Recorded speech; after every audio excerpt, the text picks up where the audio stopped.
तर आज आहे 30 मे 2026 आजचं इंडियन एक्सप्रेस आणि ही न्यूज पुण्याच्या संदर्भात आहे की whose tragedy 15 die in Pune within 3 days CID takes over pro.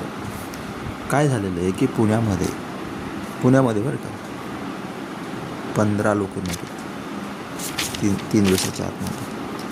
आणि हे का मेलेले आहेत कारण की हुज ट्रॅजेडी. हुजचा अर्थ आहे बनावटी दारू, विषारी दारू.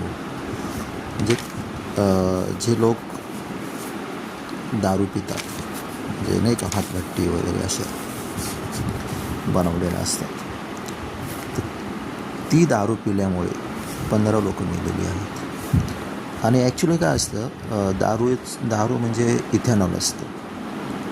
आणि हे जे लोक बनवतात ना दारू, तर त्याच्यामध्ये दुसरं पण एक अल्कोहोल तयार होतं जे की इथेनॉलसारखं असतं. त्याचं नाव आहे मिथेनॉल.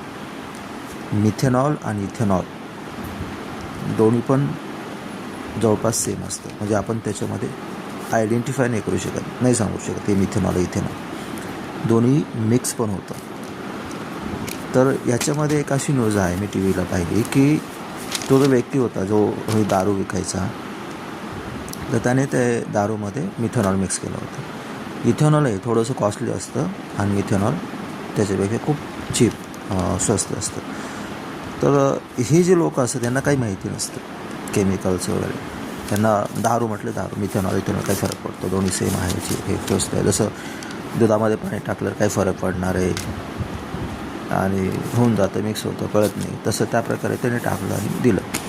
पण याचा एवढा डेंजर इफेक्ट असतो मिथेनॉलचा, तर माणूस मरून जातो लगेच, आंधळा होतो. तर सगळं म्हणजे याच्यामधलं हे जे आर्टिकल आहे किंवा तुम्ही मराठीमधले आर्टिकल वाचले तर तुम्हाला लक्षात येईल की त्या लोकांना खूप घाम येतो, दिसायचं बंद होतं, उलट्या होतात, डोकं दुखतं, ताप येतो, जर्किंग होतं. हे सगळं साईन आहे की त्यांनी जे दूषित दारू आहे मिथेनॉल मिश्रित तर ती पिलेली होती आणि मृत्यू होतो. खूप लोक जे होते तर त्यांना रात्री त्रास झाला, सकाळपर्यंत ते गेले. हॉस्पिटलमध्ये आल्यानंतर डिक्लेअर केलं गेलं की ती मेलेली आहे. असंही का पहिल्यांदा घडलेलं नाही, असं घडत असतं, हे होतच असतं. पण याच्यावर ॲक्शन घेणं, स्टॉप करणं हे जास्त महत्त्वाचं.